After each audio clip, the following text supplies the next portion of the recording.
Olá, eu sou José Cláudio Casale, eu estou aqui em San Antônio, no Congresso de Câncer de Mama, com a doutora Dirce Carraro, do AC Camargo. A Dirce, vou te chamar de Dirce o tempo todo. Por favor. É biologista molecular, chefe do serviço do laboratório de biologia molecular do AC Camargo, vem fazendo pesquisas em câncer já há muitos e muitos anos, a gente não precisa dizer quanto, né, Dirce? Mas e vamos trazer para vocês um pouco das novidades aqui que nós estamos vendo nesse congresso, nessa edição do San Antonio Breast Cancer Conference. Dirce, queria saber um pouco de você, o que você viu aí de interessante nesse congresso, é a primeira vez que você participa desse evento? Realmente... Ele te trouxe novidades, assim? É a primeira vez que eu participo desse evento, eu estou achando, assim, muito bom.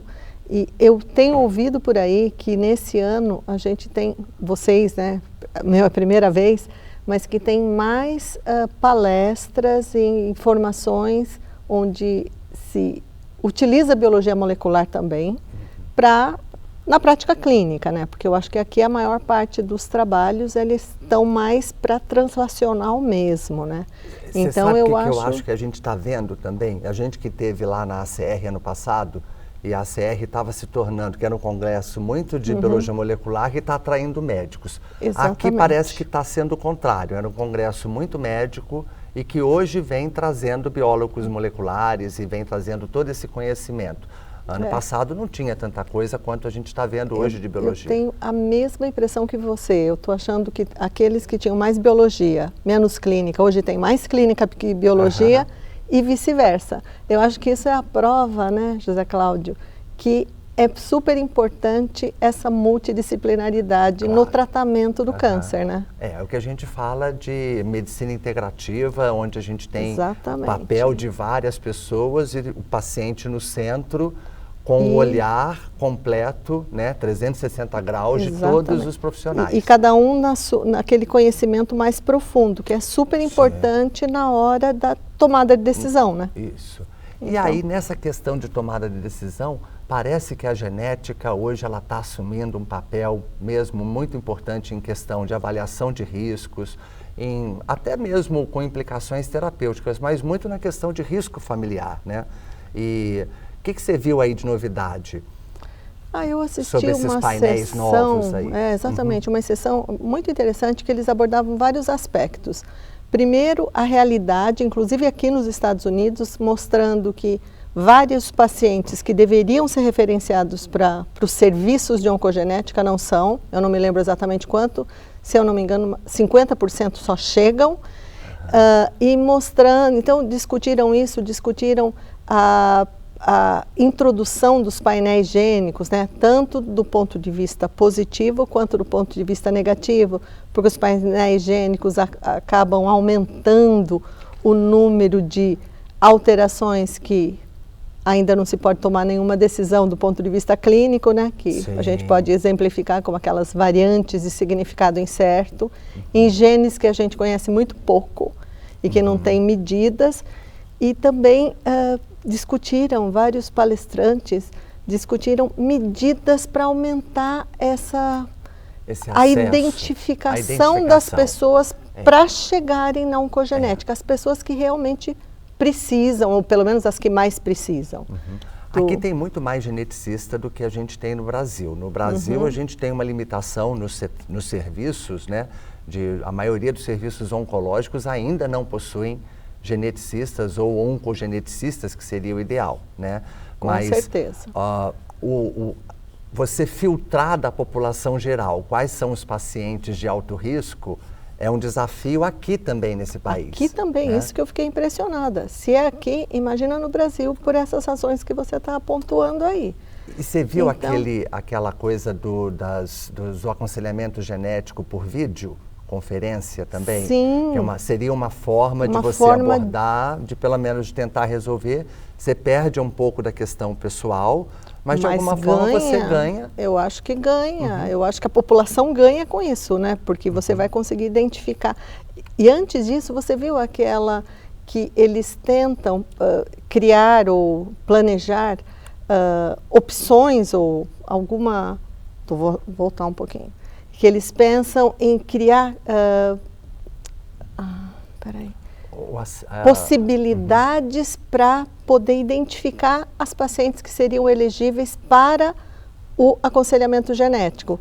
E eles fizeram eu não me lembro exatamente, mas um questionário na hora da mamografia, porque a mamografia é um exame de prevenção. As pessoas já vão com essa ideia para prevenção. Isso eu acredito que também tem no Brasil.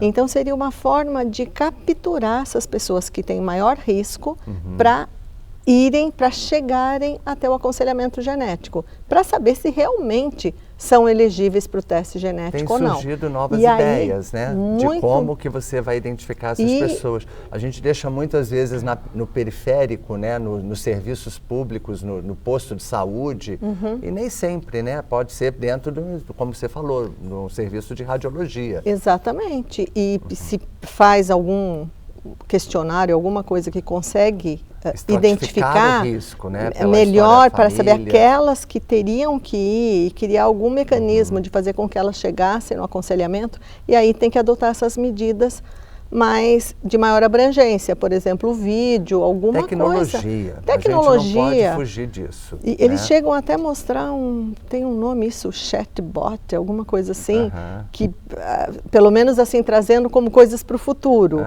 Mas eu acho que não deixa de ser, porque seria até uma forma de você reduzir um pouco o custo. Claro que tem que pensar isso de uma forma mais integrada, mais complexa, porque também não pode virar Você vê num país nosso, continental, né? Onde você tem, obviamente, os geneticistas concentrados nas capitais. Né? Exatamente.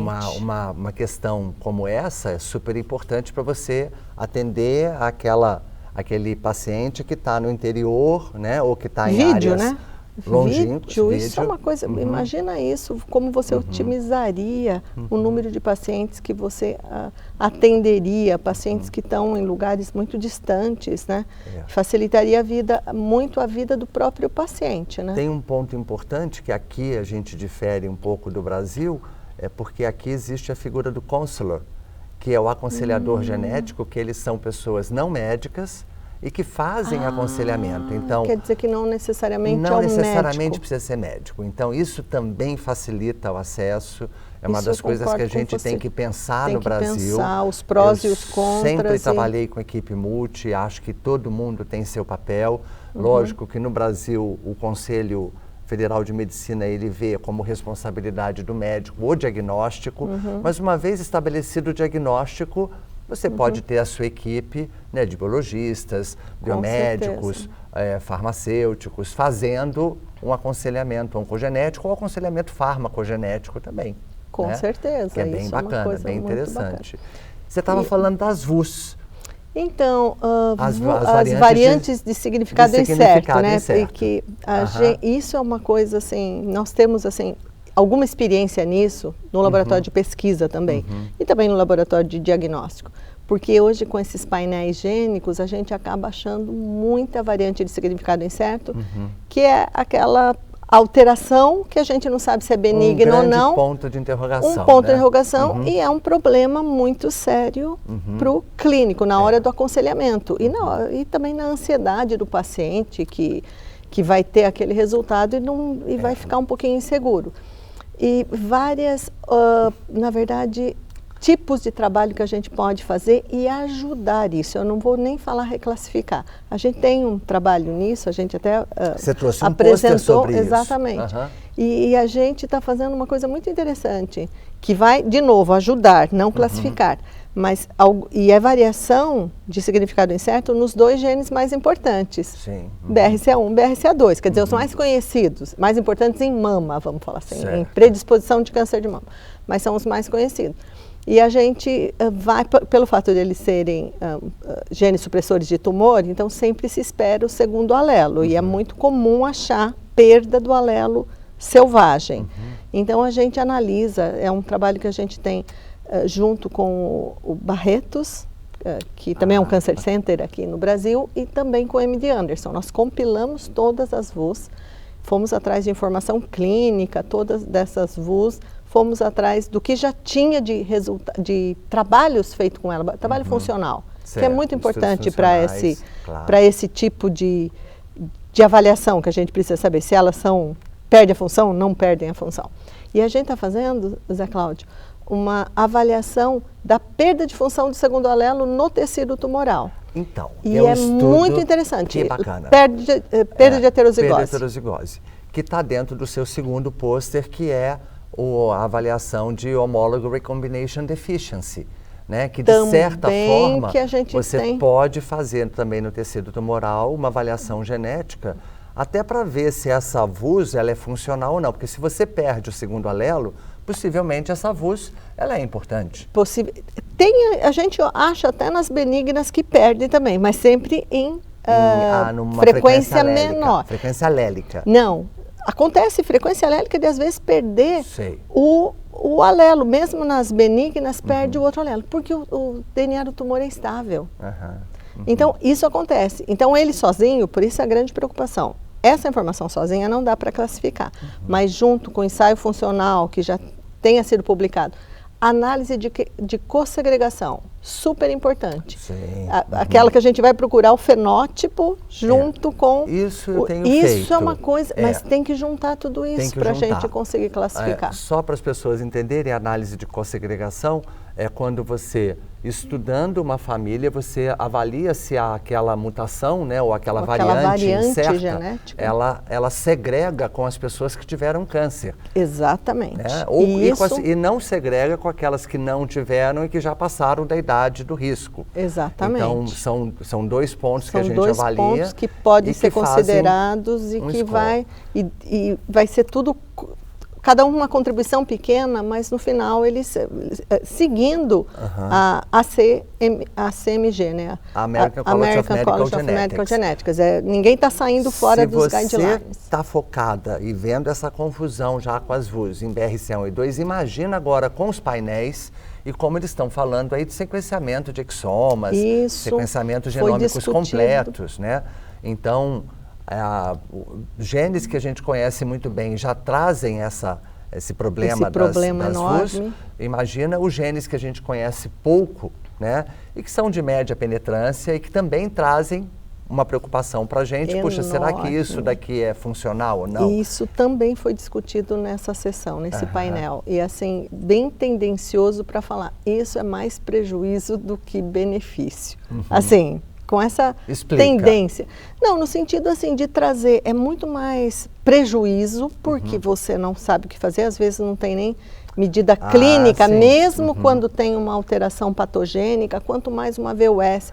Então, assim, eu acho que é mais levantando esses pontos para discussão, não é nada para determinar, não, o painel gênico muito amplo é ruim, o exoma é muito ruim, não, mas é para discutir, para colocar os prós e os contras, entendeu? Eu acho que esse tema ainda é muito aberto, mas chamando a atenção, isso traz bastante prejuízo na hora do aconselhamento, porque vai trazer ansiedade de coisas que realmente, ainda mais numa população brasileira, acho que isso é uma coisa importante, onde a gente não tem o conhecimento, então a gente acha muito mais variante de significado incerto do que populações mais bem caracterizadas. Não sei se você viu também sobre o score poligênico. Esse é também uma outra ferramenta que está chegando aí, né? Que é os genes de menor penetrância. Os genes de menor penetrância, né? Eu gosto de explicar isso da seguinte forma. Imagina que a gente tem um céu estrelado, onde a gente tem estrelas que brilham muito e estrelas que brilham pouco. A gente tem o nosso mapa astral genético. Tá? É um mapa astral genético. Essas estrelas que brilham muito, é lógico, são os genes mais importantes, né? Um BRCA1, um CHEK2, um ATM, né? A gente tem os genes que são de média penetrância e tem esses que são de penetrância muito baixa, que enquanto um BRCA, por exemplo, pesa 1 quilo, esses polimorfismos pesam 10 gramas, 50 gramas. Né? Então, é o conjunto de polimorfismos que importa. Né? E esses painéis poligênicos, com mais de 300 polimorfismos, hoje eles estão usando como um score de pontos, né, para determinar riscos, que chegam até riscos de 4 vezes maior de chance de ter câncer de mama, diferente, por exemplo, um BRCA1 que daria 8 vezes mais chance de ter câncer de mama para uma mulher, né?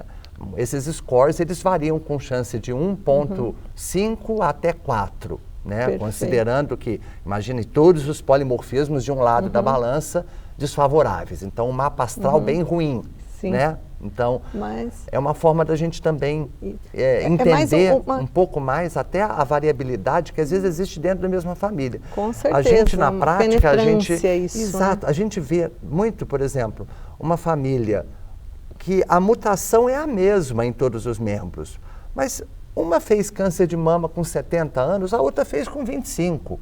Uma teve câncer de mama unilateral, a outra teve câncer bilateral, teve ainda um sarcoma de peritônio, ainda teve mais alguma coisa. E você, então, tem que associar esses fenótipos, né? E dizer, olha, tem um mapa astral desfavorável aqui, porque não é só a mutação patogênica, daí ela já que existe explica essas diferenças na família. São né? os modificadores genéticos. Os modificadores que tem genéticos. Consórcio, a gente até participa de um que é o SIMBA, isso só no BRCA1, BRCA2 de novo, mostrando que essas outras alterações, elas podem mexer com penetrância, tudo isso, né? Então, isso é ainda é um mundo, né? Mas, assim, falando desses scores aí, só baseado em polimorfismo, acho que ainda é mais de pesquisa, não é?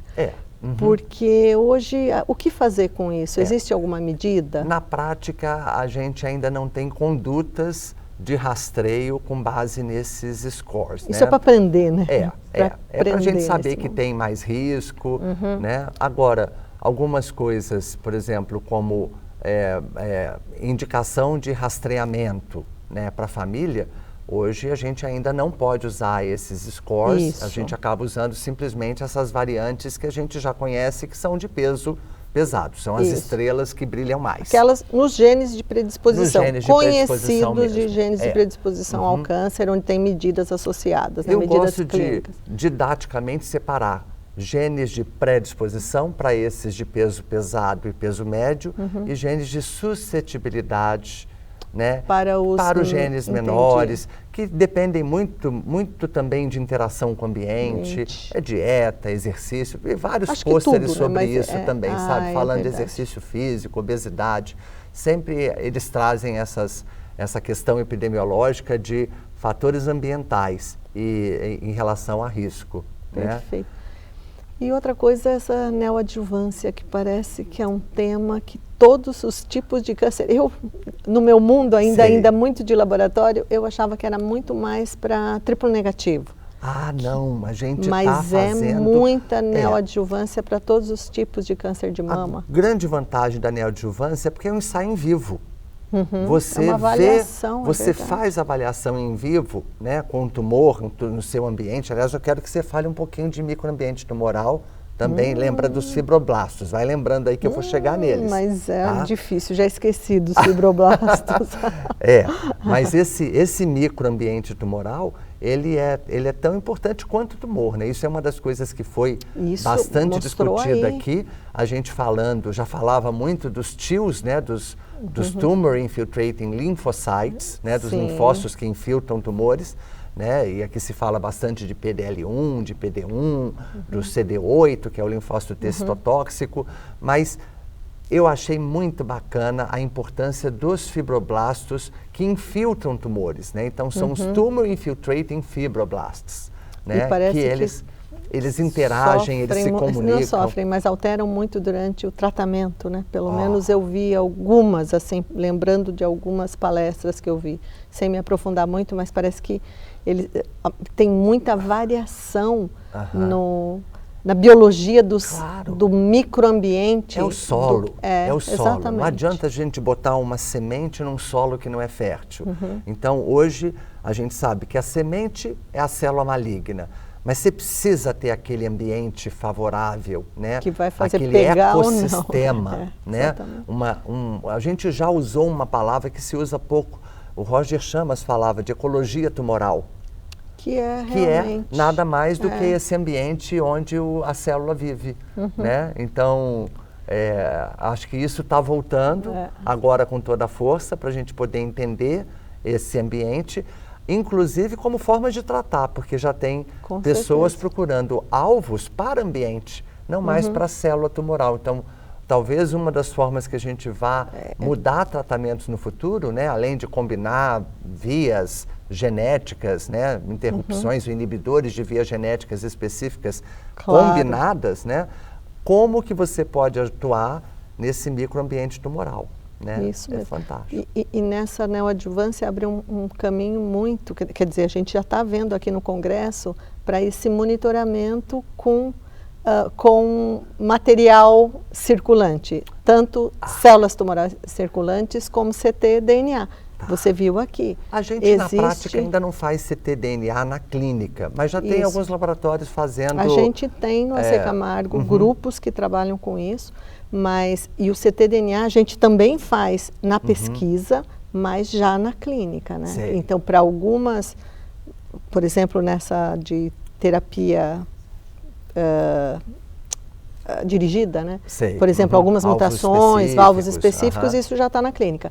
Mas a gente tem muito na pesquisa e parece, teve um ensaio clínico que mostrou que a análise de ctDNA e CTC, ela é muito boa para monitoramento, para estar associada com sobrevida geral, coisa do tipo. Idealmente, Edícia, como é que você acha que tem que ser essa coleta de biópsia líquida por ctDNA? ctDNA, só para a gente traduzir aqui, Circulating Tumor DNA. Então, nós estamos olhando as alterações no DNA fora livre. De célula, DNA livre circulante. E que você tem o DNA normal e você tem o DNA tumoral também. Uma das coisas que eu acho que é muito importante aqui, que aqui é um ambiente que a gente tem muitos cirurgiões também, né, mastologistas fazendo parte desse simpósio, é a questão da coleta pré-cirurgia. Né? Então, muitas vezes baseline que a gente chama, que né? bacana, né? Então, tem que coletar antes de exatamente. Tem que coletar antes da Tem que neoadjuvância. coletar antes, e agora é muito mais em estudo. O que a gente já está vendo, a literatura está trazendo um suporte muito forte, é que essa avaliação de DNA circulante, ela antecipa a progressão. Então, a partir do momento que tiver mais ou menos estabelecido que pode haver uma mudança na conduta clínica, isso é uma ferramenta útil, porque você está antecipando antes dos testes convencionais, né, de imagem, para ver que evoluiu ou não, você vai estar antecipando isso. E a gente vê isso realmente, nós temos um pôster que depois a gente vai discutir mais a respeito aí. Eu acho que é a ferramenta do futuro, e isso tem que trabalhar de forma muito integrada com os médicos para discutir junto aonde que a gente vai poder contribuir com essa informação. Olha, bastante novidade. Bastante novidade e que vieram para ficar, né? A gente está vendo nesse congresso, né? E vamos ter muitas novidades aí nos próximos anos, as coisas estão andando muito rápido. Exatamente. Queria agradecer demais aí o que você contribuiu aqui para o nosso público, né? E agradecer a vocês também pela audiência. Muito obrigado. Eu, Zé Cláudio Casale, Edícia Carraro, diretamente aqui de San Antônio, do Simpósio de Câncer de Mama, que esperamos voltar muitas e muitas vezes, né? E trazer mais novidades para vocês. Obrigado. Obrigada.